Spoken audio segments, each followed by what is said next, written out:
A beautiful black girl was just walking around the city, and nothing seemed to happen until a policeman came out to meet her and wanted to meet her.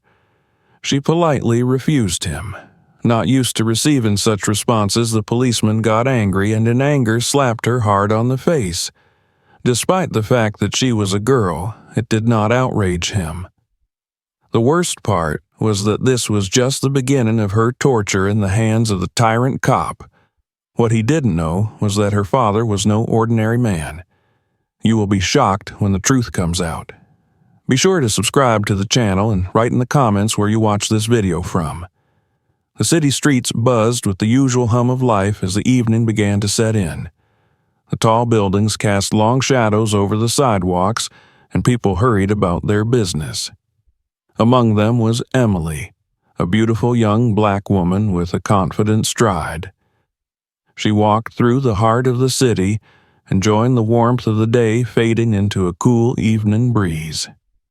Emily loved these moments of peace, walking alone and taking in the sights and sounds of the bustling city.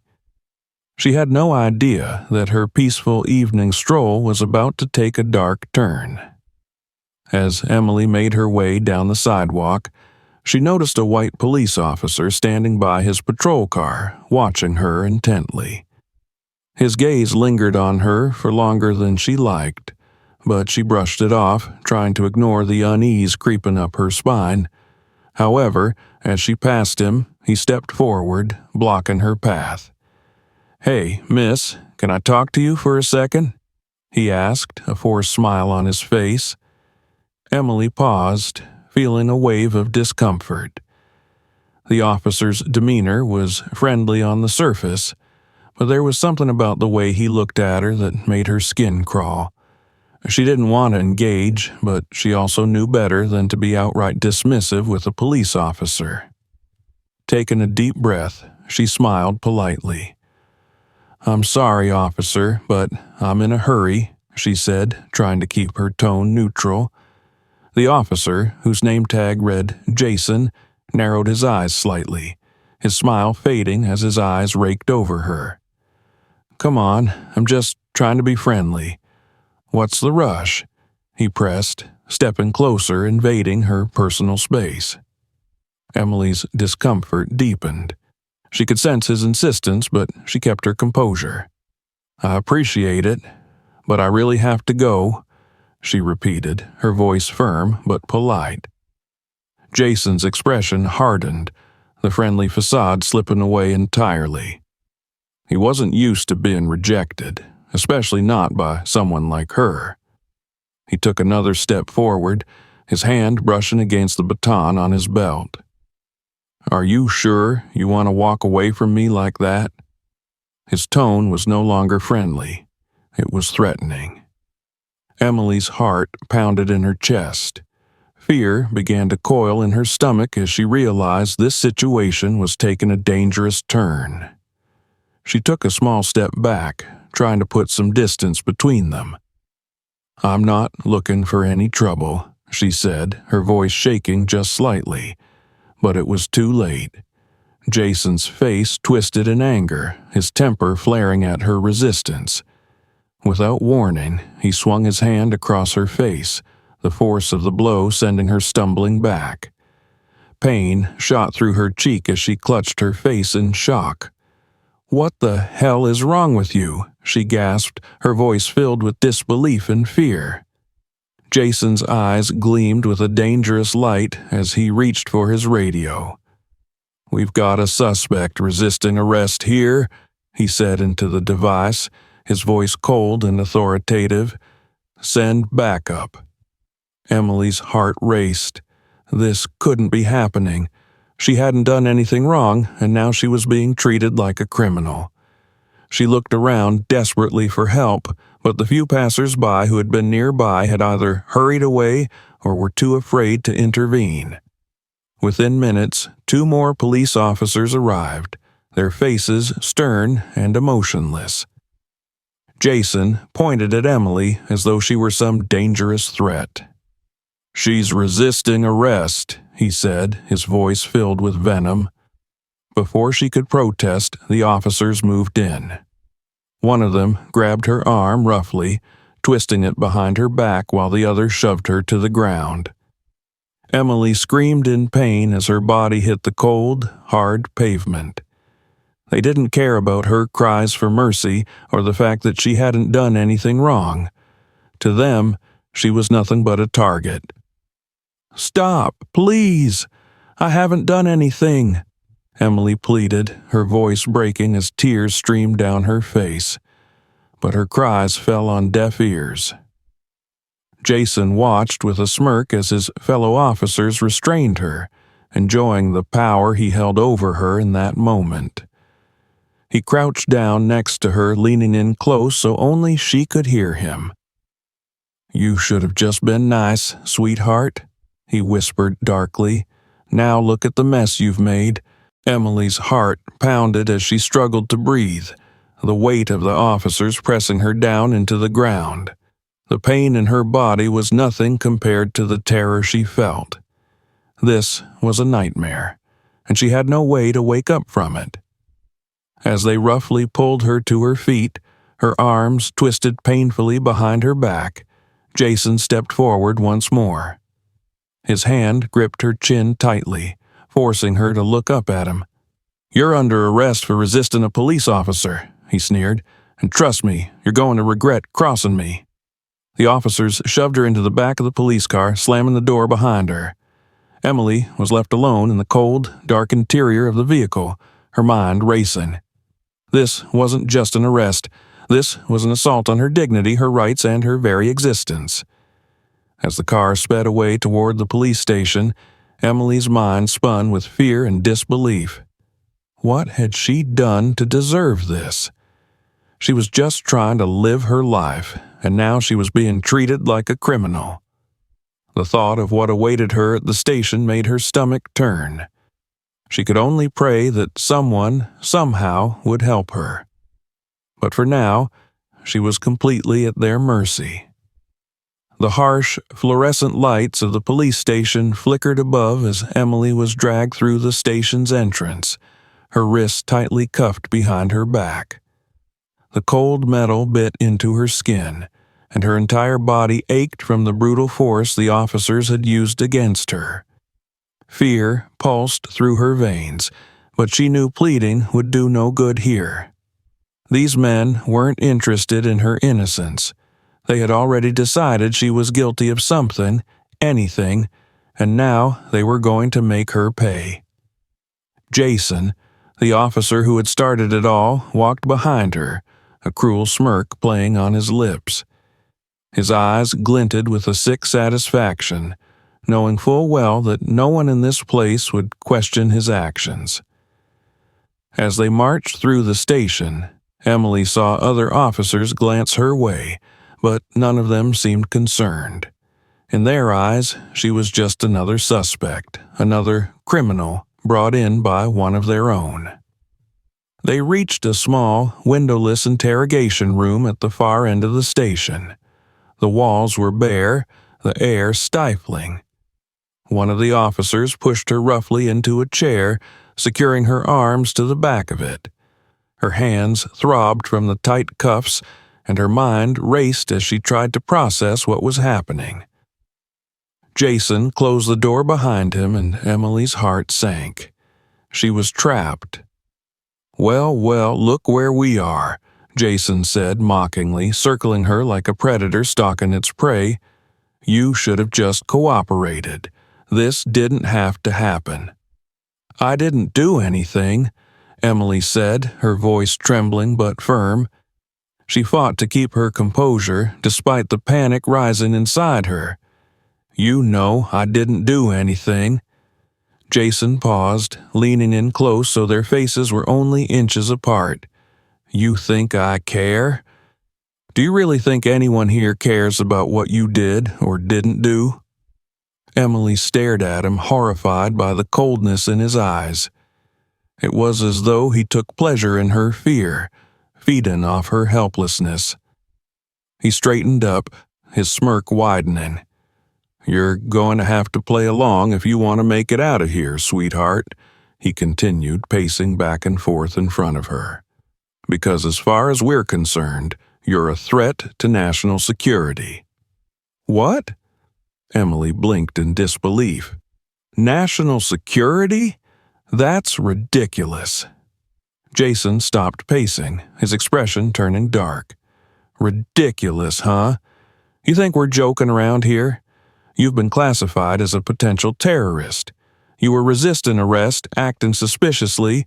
Who knows what you're capable of?" Emily's mind reeled. This couldn't be real. Terrorism? This was beyond a fabricated charge. It was an outright lie, a way to justify their brutality. Her breath quickened as she realized just how dangerous the situation had become. "You can't just make things up," Emily whispered, her voice shaking. "I haven't done anything wrong." Jason laughed, the sound cold and empty. "Oh, we can, and we do. You'll find that we're very good at making things disappear." Before Emily could respond, the door opened and 2 more officers entered the room. They looked at Jason expectantly, awaiting his command. "Take her to holding," Jason ordered, his voice casual, as if he were asking them to deliver a package instead of a human being. "Make sure she's comfortable." The other officers grabbed Emily by the arms, yanking her up from the chair. Her body screamed in protest, her muscles sore from the earlier beating. They dragged her down a dimly lit hallway toward a series of cells in the back of the station. The smell of sweat and fear clung to the air, thick and suffocating. They shoved her into a small, filthy cell, slamming the heavy metal door behind her.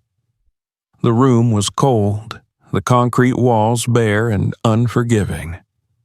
Emily stumbled to the floor, her legs given out beneath her as the weight of her situation finally crashed down on her. She had never felt so powerless, so trapped. Hours turned into days. The passage of time blurred as Emily remained locked in the dark, silent cell. Every few hours, the door would open, and the officers would drag her out for another round of questioning, but it was never really about the questions. It was about breaking her down, physically and mentally. Jason was always there, watching, waiting. Each time he pushed her harder, demanded more, always finding new ways to inflict pain. Beatings grew worse, more calculated. Bruises bloomed across her skin and her body screamed in agony, but no one came to help. No one cared. It wasn't just physical. The psychological torment was constant. Jason whispered threats in her ear, told her no one was coming for her, that no one would even know she had been there. He fabricated lies about her involvement in terrorist plots, twisting reality until it became unrecognizable. And then there was her arm. One night, during a particularly brutal session, Jason grabbed her wrist and twisted it violently until the sickening crack of bone echoed through the room. Emily screamed in pain, collapsing onto the floor as the agony tore through her entire body. "Oops," Jason sneered, stepping back and looking down at her writhing form. "Looks like you're not as tough as you thought." Emily lay on the cold floor, cradling her broken arm as tears streamed down her face. The pain was unbearable, but it was the hopelessness that crushed her spirit. Days had passed, and no one had come for her. She was completely at their mercy, and Jason showed no signs of stopping. In the moments of quiet between the torment, Emily's mind wandered. She thought of her father, Chief Robert Carter, the head of the city's police force. He was a man of principle, a leader who had dedicated his life to upholding justice and protecting the innocent. He would never allow something like this to happen, if only he knew. But that was the problem. He didn't know. No one did.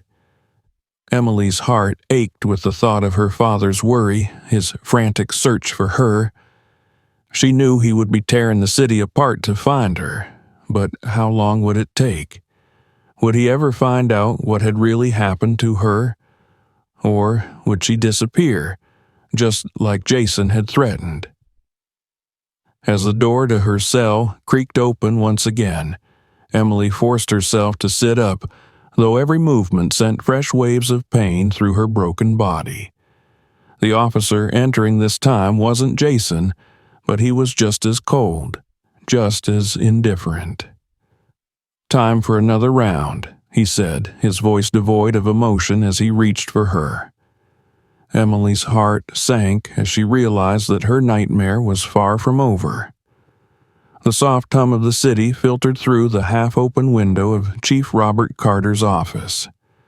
Papers were scattered across his desk, his usual sense of order and control shaken by a growing unease that gnawed at him for days. His daughter, Emily, hadn't been home in over 48 hours. Her phone went straight to voicemail, and none of her friends had heard from her. This wasn't like Emily.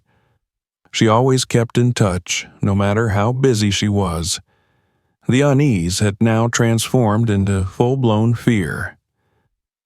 Robert paced across his office, his footsteps heavy against the wooden floor. He was a man who had spent decades in law enforcement, a man who had seen every kind of crime and tragedy imaginable. But this was personal.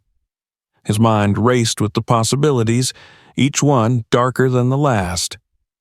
Could she have been kidnapped? Could she have been in an accident? He forced himself to push those thoughts aside. As chief of police, he knew the power of fear and what it could do to even the most disciplined mind.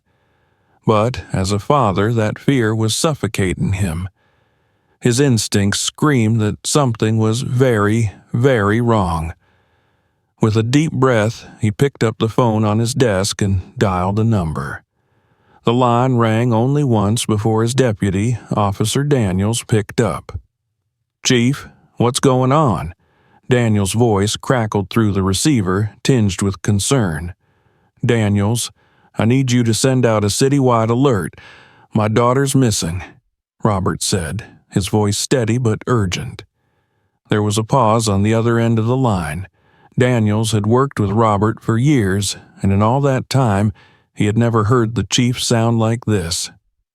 "What do you mean, missing? When was the last time you heard from her?" "2 days ago. She's not answering her phone, and I can't track her. No one's seen her since the day before yesterday." "I need every available officer on this," Robert replied, pacing again as his worry built. "Understood. I'll send out the alert immediately," Daniels said, his voice calm but serious. "We'll get on it, Chief." As soon as the call ended, Robert slammed the phone down and ran his hand over his face. His gut told him that something much worse had happened. It wasn't like Emily to just disappear. He sat down at his desk, staring at the photograph of Emily that sat framed in front of him. It was from her college graduation, a moment of pure pride and joy. She was smart, independent, and fierce, qualities he admired in her more than anything, and now she was gone, vanished without a trace. The hours passed slowly as he waited for any word, any lead. His heart raced each time his phone buzzed, but it was always the same. No news. He wasn't just the chief of police now, he was a father desperate to find his daughter. Suddenly, his office door burst open and Officer Daniels stepped in, his face drawn with tension. "Chief, we've got something," Daniels said, his tone urgent. "It's not much, but one of our patrol units reported a disturbance near 8th Street 2 nights ago. There was an altercation involving a young black woman matching Emily's description. A couple of officers were called in." Robert's heart skipped a beat. "Which officers?" Daniels shifted uncomfortably, avoiding eye contact. "Officer Jason Mitchell and his unit." Robert stiffened. Jason Mitchell was known for his aggressive approach to law enforcement. He had a string of complaints against him. Nothing that ever stuck, but Robert knew his reputation all too well. He clenched his jaw, a surge of anger rising within him. "Where is Mitchell now?" Robert demanded, his voice hard as steel. "He's still on duty, Chief."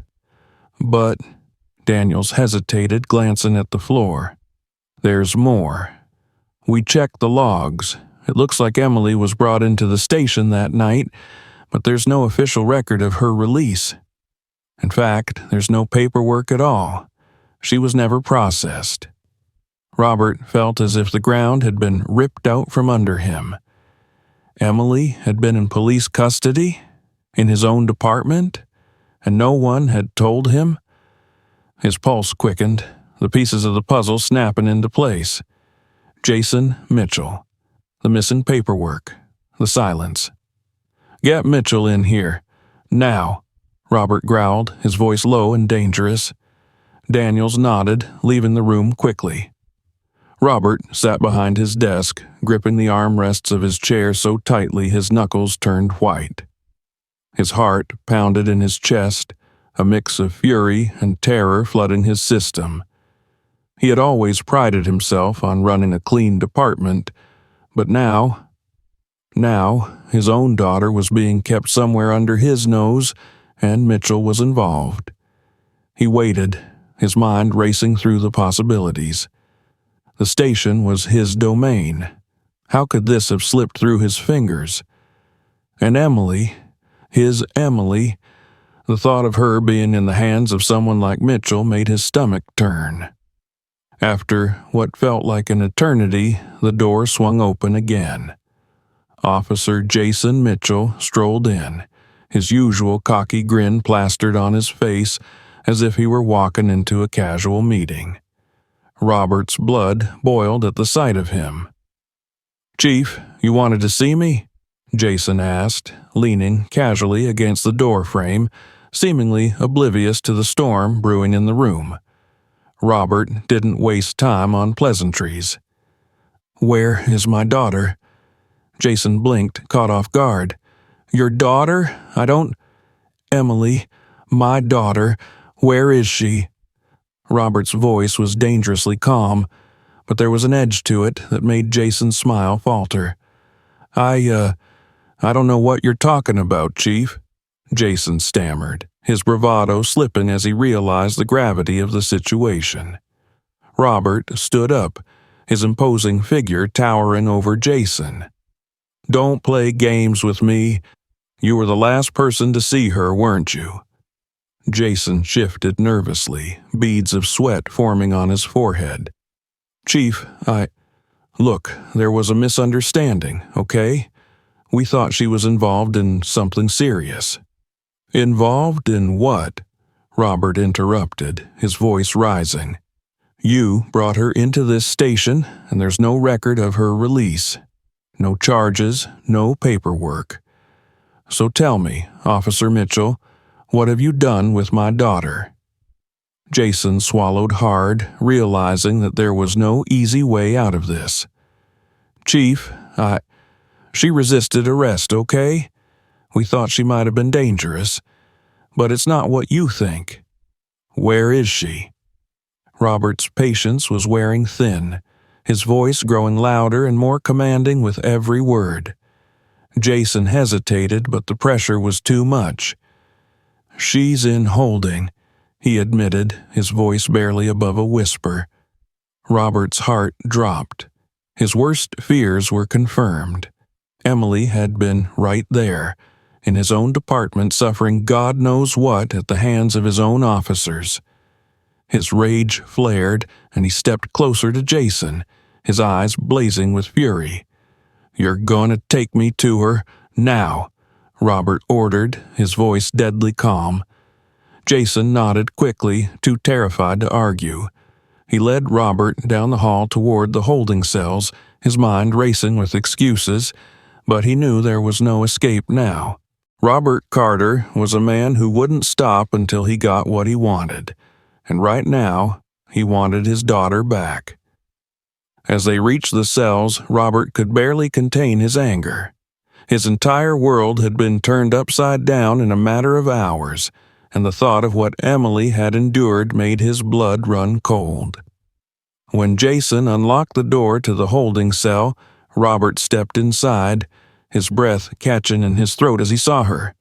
Emily sat huddled in the corner, her body bruised, her face pale with exhaustion. Her arm was cradled against her chest, clearly broken, and her eyes, once so full of life, were dull with pain. "Emily," Robert whispered, rushing to her side. Emily looked up, her eyes filling with tears as she saw her father. Relief washed over her face, though it was tempered with the pain of everything she had been through. "Dad," she whispered, her voice weak and trembling. Robert pulled her into a gentle embrace, careful not to hurt her further. His heart broke at the sight of her, his little girl reduced to this. "You're safe now," he whispered, his voice thick with emotion. "I'm here." But as he held her, his mind was already racing ahead. Jason Mitchell would pay for this. They all would. The air in the police station was thick with tension as Robert guided his daughter Emily gently out of the cell.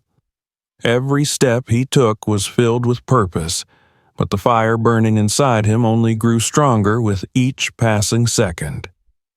The sight of his daughter, battered and broken, sent a wave of fury crashing over him like nothing he had ever experienced before. He kept a steady arm around her, his face a mask of grim determination. But behind his stoic expression, his mind was already working out exactly how he would make Jason Mitchell pay. Jason followed them down the hallway, his face pale with fear, knowing that everything had spiraled far beyond his control. His cocky demeanor was gone now, replaced by nervous glances and fidgeting hands. He knew he had crossed a line he couldn't come back from. Robert's deputy, Officer Daniels, waited anxiously at the end of the hall, eyes widening as he saw Emily's condition. It was worse than he had expected. Her face was swollen with bruises, her arm clearly broken, and she walked with a painful limp. Daniels quickly looked back at Robert, guilt flickering across his face. He hadn't known, but that didn't matter now. The damage was done. "Chief, Daniels started, but Robert cut him off with a sharp glare. "Get her to a hospital," Robert said, his voice cold and controlled, though his fury was barely contained. "Now." Daniels nodded quickly, not daring to say anything more. He carefully helped Emily into a car, avoiding eye contact with Robert, whose seething rage was palpable. As the car pulled away, Robert turned his full attention back to Jason, who stood a few feet away, looking like a man who knew he was about to face the storm of his life. "Mitchell," Robert growled, stepping toward him, "you think you can just sweep this under the rug? You think you can get away with what you did to my daughter?" Jason swallowed hard, his confidence crumbling as he faced the chief's wrath. "Chief, I didn't know she was She's my daughter, yes," Robert interrupted, his voice rising with each word, "but that doesn't matter. What matters is that you tortured an innocent woman. You framed her for a crime she didn't commit, and you put her through hell. For what? Because she said no to you?" Jason took a step back, his hands shaking as Robert advanced toward him. "Chief, it's not like that. She resisted arrest and we thought—" Robert's hand shot out, grabbing Jason by the collar and slamming him against the nearest wall with a force that knocked the wind out of him. Jason gasped, his eyes wide with panic as Robert's face loomed inches from his own. "Don't you dare lie to me," Robert snarled, his voice low and deadly. "I've seen enough men like you to know exactly what you are. You think your badge gives you power? You think you can do whatever you want to people who can't fight back?" Jason squirmed, trying to pull away, but Robert held him in place effortlessly. "I swear, Chief, I didn't mean for it to go this far. It was a misunderstanding. We thought she might be dangerous. Robert slammed him against the wall again, harder this time, silencing his protests. Dangerous. She's a young woman walking home, and you used your power to terrorize her. You broke her arm. You nearly destroyed her." Jason's breath came in ragged gasps as he struggled to speak. "Chief, But Robert was done listening. He let go of Jason's collar and stepped back, looking over at the other officers who had gathered in the hallway, watching the confrontation in stunned silence. They were all Jason's colleagues, men who had worked with him for years, but now they stood frozen, unsure of what to do. "Hold him," Robert ordered, his voice filled with authority. Two of the officers quickly stepped forward, grabbing Jason's arms and holding him in place, their faces grim. They knew there was no escape from this, no talking their way out of what had been done. The weight of Robert's presence was enough to make them obey without question. Jason thrashed, trying to free himself, but the officers held him firmly. His eyes darted around the room, desperate for someone to intervene, but no one moved. The power dynamic had shifted. Robert wasn't just a chief now. He was a father seeking justice, and no one dared to stand in his way. Robert turned and looked directly at Jason, his eyes dark with anger. "You think you're tough, don't you, Mitchell? Let's see how tough you really are." With one smooth motion, Robert reached for the baton that hung at his side. He gripped it tightly, feeling its familiar weight in his hand. This wasn't just a tool of the job anymore. It was a weapon of retribution. Jason's eyes widened in horror as he realized what was about to happen. "Chief, please." Before he could finish, Robert stepped forward and struck. The baton came down hard, slamming into Jason's outstretched arm with a sickening crack. Jason screamed, the sound echoing through the hall as pain ripped through his body. His arm, twisted unnaturally, hung limp at his side.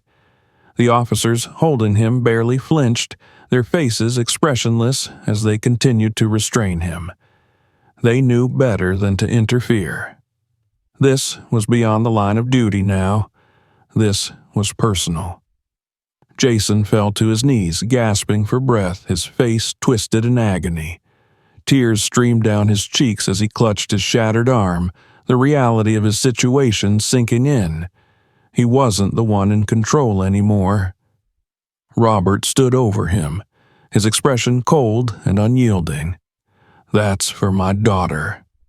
Jason sobbed, looking up at Robert with pleading eyes, but there was no sympathy to be found. Robert's face was a mask of anger, and the once arrogant officer was now reduced to a pitiful, broken man on the floor.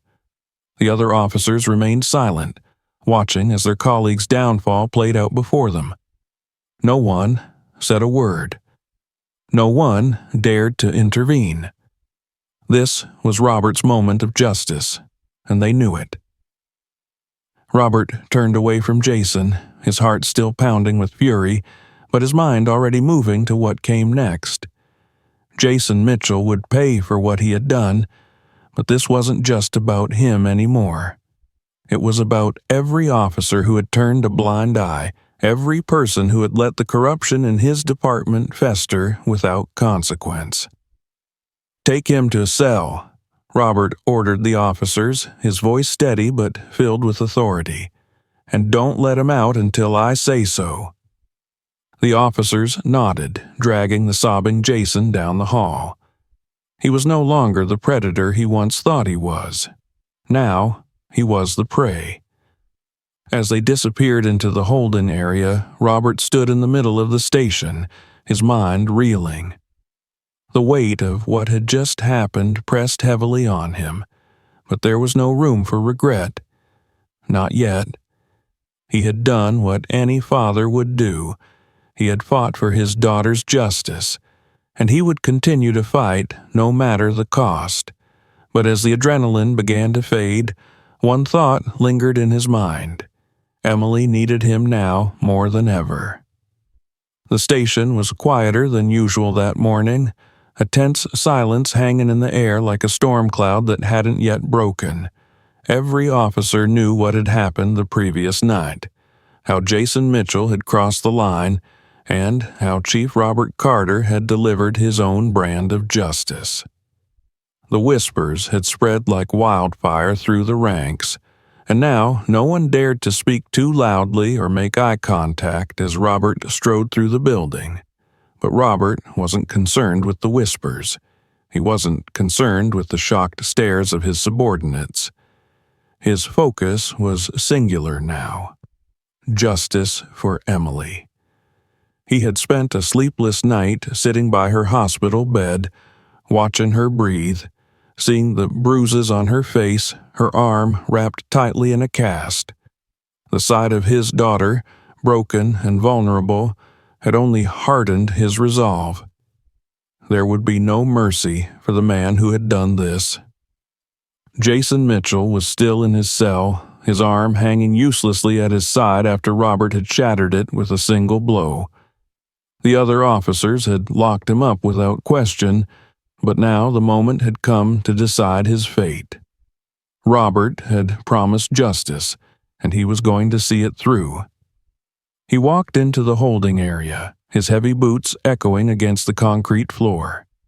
Inside, Jason sat slumped in the corner of his cell, his face a mixture of pain, fear, and humiliation. His eyes, once full of arrogance, now showed only desperation. The bandage wrapped around his arm did little to mask the damage Robert had done. He knew his career was over. What he didn't know was what else the chief had in store for him. "Open the door," Robert commanded one of the guards. The guard hesitated for a brief moment, glancing nervously between Robert and Jason. The weight of what was about to happen seemed to hang in the air, but after a second's pause, the guard complied, unlocking the door to the cell with a metallic click. Robert stepped inside, the door closing softly behind him. The tension in the room was palpable, thick enough to cut with a knife. Jason, still cradling his broken arm, looked up at Robert, his breath coming in shallow gasps. "Chief, please." Jason's voice was weak, almost pathetic as he tried to form the words. His usual bravado was gone, replaced by the raw terror of a man who knew he had no power left. Robert didn't respond immediately. He stood there for a long moment, his eyes fixed on Jason with an intensity that made the younger man shrink back against the wall. The chief's face was a mask of cold fury, his silence more menacing than any words could have been. "You think this is over?" Robert finally said, his voice low but filled with the weight of 100 unspoken threats. Jason swallowed hard, his good hand shaking as he tried to find something, anything, to say in his defense. "Chief, I didn't mean for things to go so far, I swear. I didn't know she was your daughter. This has nothing to do with her being my daughter." Robert cut him off sharply. "This has everything to do with the fact that you abused your power. You tortured an innocent woman. You used your badge to destroy someone's life because you could." Jason's face twisted in pain, both physical and emotional. "I didn't. She resisted. Don't lie to me," Robert growled, stepping closer until he loomed over Jason. "You assaulted her because she refused you. You beat her because you thought you could get away with it. You broke her arm. You locked her in a cell for days without a single piece of evidence against her. Do you think I don't know exactly what kind of man you are?" Jason whimpered, his breath catching in his throat as tears welled in his eyes. He knew there was no escape from this, no way to undo what he had done. "Please, Chief," Jason begged, his voice cracking. "I made a mistake. I know I did. But I've got a family, too. I've got kids. Don't take this from me, please." Robert's expression didn't change. He had heard these excuses before, time and time again, from men just like Jason, men who believed their actions had no consequences until it was too late. And now it was too late. "You had every chance to make this right," Robert said coldly. But instead, you chose to torture an innocent woman, my daughter. You think you deserve mercy? You think you deserve to keep the life you've built after what you've done?" Jason broke down, sobbing openly now. His body shook with the force of his tears, and his good hand clutched desperately at Robert's pant leg as he begged for forgiveness. "I'm sorry," Jason cried. "I'll do anything, Chief. Anything. Just don't ruin me. Don't." Robert yanked his leg away, disgusted by the sight of the man groveling before him. "You ruined yourself, Mitchell. You did this, not me." With a swift motion, Robert turned on his heel and walked out of the cell, leaving Jason crumpled on the floor, his sobs echoing in the cold, empty room. The guards shut the door behind him with a heavy clang, and Robert took a deep breath, steadying himself for what came next. This wasn't over yet. Robert returned to his office where several senior officers were waiting for him, their faces drawn with tension. They knew what had happened with Mitchell, and they knew that Robert's judgment would dictate the fate of everyone involved in this mess. "Chief," one of them began cautiously, "Mitchell's situation has raised some concerns." Robert glanced at him sharply. "Concerns? Is that what we're calling it now?" The officer shifted uncomfortably. "It's not just about him, sir. There are others involved. Officers who look the other way. Officers who didn't follow protocol. This could blow up if we're not careful." Robert's jaw tightened. He knew what the officer was saying. This wasn't just about Mitchell anymore. This was about the culture that had allowed someone like him to thrive in the department. And if Robert wanted true justice, he would have to tear that culture down, piece by piece. "I don't care about the fallout," Robert said firmly. "This department is rotten to the core, and it's going to stop. Today."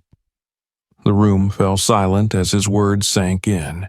They knew there would be consequences, that the exposure of corruption within the ranks could shake the very foundations of their department. But Robert didn't care. He had lost all tolerance for excuses, for compromise, for anything less than complete accountability. He stood up, his gaze sweeping over the men in front of him. "We're going to clean house. Every officer who had a hand in what happened to my daughter will be held accountable. Every cover-up, every abuse of power, it all ends here." The officers nodded grimly, knowing that the chief was serious. This was the beginning of the reckoning, and there was no turning back now. As they filed out of the office to begin the investigations, Robert leaned back in his chair, the weight of the last few days settling heavily on his shoulders. He had done what he needed to do, for Emily, for justice, but the cost had been high. Outside, the station continued to hum with activity, but Robert's mind was elsewhere. He knew that this battle was far from over. There would be consequences for the department, for his career, for everything he had built. But as long as Emily was safe, as long as she could heal, it was worth it. In that moment, he realized that this wasn't just about revenge. It was about ensuring that no one else would ever suffer the way his daughter had. It was about restoring the integrity of the badge, of the law, and of justice itself. The sterile smell of the hospital hung in the air, a sharp contrast to the chaos and violence that had gripped the last few days of Robert's life. Now, in the quiet of the recovery ward, all the anger, the fury, and the desperate search had melted into something else. Relief. Robert sat in the hospital room next to Emily's bed, watching as his daughter rested, her body slowly healing from the nightmare she had endured. Her face was still bruised, the dark purples and blues standing out against her otherwise smooth skin. Her arm was wrapped securely in a cast, suspended slightly to keep her comfortable. Every time he looked at her, The weight of everything that had happened settled deep into his chest. But there was also a lightness now. Emily was alive, and she was safe. Robert had seen many horrors in his career, but nothing had ever prepared him for the sight of his daughter like this. The thought of her being tortured, broken, in the hands of a man he had trusted to serve under him, it was something that would haunt him for the rest of his life. Yet here she was, strong in a way that made his chest swell with pride, even in the midst of all that pain. Emily stirred slightly, her eyes fluttering open. When she saw Robert sitting beside her, her face softened into a tired smile. "Dad," she whispered, her voice weak but full of emotion. Robert leaned forward, taking her uninjured hand gently in his own. "I'm here, sweetheart. I'm right here." For a long moment, they didn't speak. The silence between them was heavy with unspoken words, but there was no need to fill it with explanations. They both knew the depths of what had happened, and neither of them needed to relive it. What mattered was that they were together now, and that Emily was going to be okay. "I was so scared, Dad," Emily admitted softly, her voice breaking slightly. "I didn't know if I'd ever get out of there." Robert's grip on her hand tightened, his throat tightening with emotion. "I know, baby. I know. But you're safe now. No one is going to hurt you ever again." Tears welled up in Emily's eyes as she looked up at her father, the man who had always been her protector, her rock. She had always known he was strong, but now, after everything, she saw just how far he would go for her. "Thank you for finding me," she whispered, her voice barely audible. I thought I was going to die." Robert swallowed hard, forcing back the emotions that threatened to spill over. "I will always find you," he said, his voice thick with promise. "No matter where you are, no matter what happens, I will always come for you." Emily nodded, her tears slipping down her bruised cheeks. There was a moment of silence before she spoke again. "What happened to him? Jason?" The name made Robert's jaw clench, but he forced himself to stay calm. "He won't hurt anyone again," Robert said simply, his voice hardening. "He's been dealt with. He's finished." Emily didn't press further. She trusted her father implicitly, and she didn't need to know the details. It was enough to know that the man who had tried to destroy her was no longer a threat. A soft knock at the door interrupted their conversation, and Robert turned to see the doctor entering the room. The doctor smiled kindly at Emily, nodding in approval as she checked the chart at the end of the bed. "You're healing well, Emily," she said. "It will take time, but you're strong. You'll recover." Emily smiled faintly, grateful for the doctor's reassuring words. "Thank you." The doctor glanced at Robert, giving him a knowing look. "She's in good hands, Chief. You've both been through a lot, but we'll make sure she gets the care she needs." Robert nodded, appreciating the doctor's quiet support. After a few more words, the doctor left, leaving father and daughter alone once again. Emily shifted slightly in the bed, wincing as she tried to find a more comfortable position. "It's going to take a while, huh?" she said with a weak laugh, motioning to her cast and bruises. Robert smiled, though there was still a shadow of sadness behind it. "Yeah, but you'll get there. You've always been stronger than you know." Emily looked at him for a long moment, her expression serious. "What about you, Dad? You've been through so much. The department, everything." Robert sighed, leaning back in his chair as he ran a hand through his graying hair. "I'll manage," he said quietly. "There's going to be fallout, a lot of it, but that's not your burden to carry. Right now, the only thing that matters is you getting better." Emily shook her head, her expression filled with concern. "But Dad, it's more than that. You've spent your whole career building that department, and now it's corrupt," Robert interrupted, his voice firm but not angry. "And it's my responsibility to fix it. I should have seen it sooner. I should have known what was happening under my nose, but now that I know, I'll tear it down if I have to. We'll rebuild it from the ground up." Emily's eyes softened with understanding. She knew how much the department had meant to her father, how much he had dedicated his life to serving and protecting his community. But now, after everything, she could see that his duty to the law and to justice went beyond his personal attachment to his career. "I believe in you, Dad," she said softly. "I know you'll do what's right."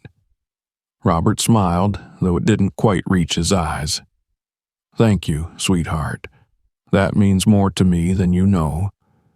For a while, they sat together in the quiet room, the hum of the hospital machines the only sound around them.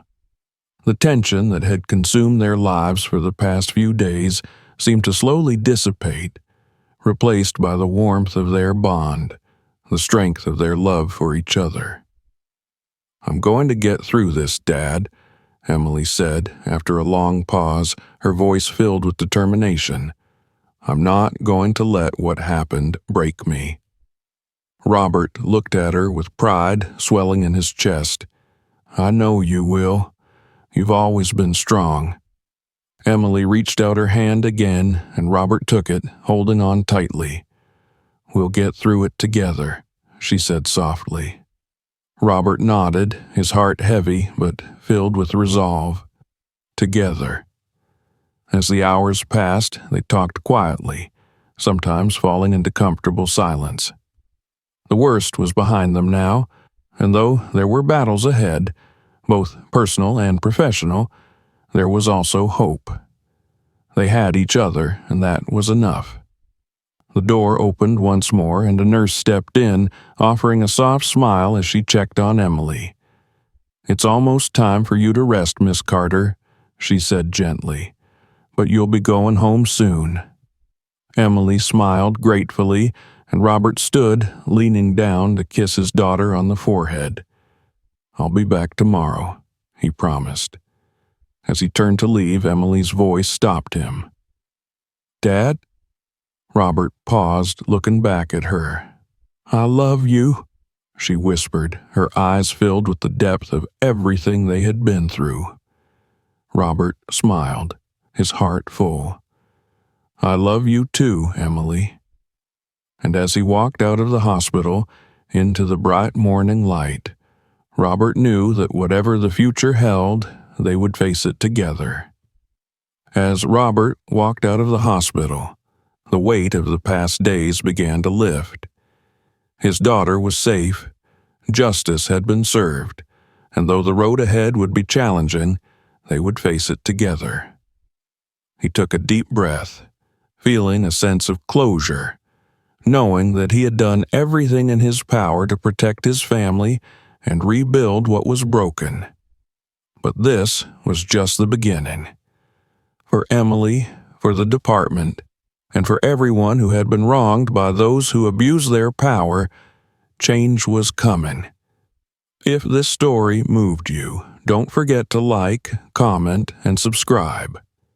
Share your thoughts and experiences in the comments below.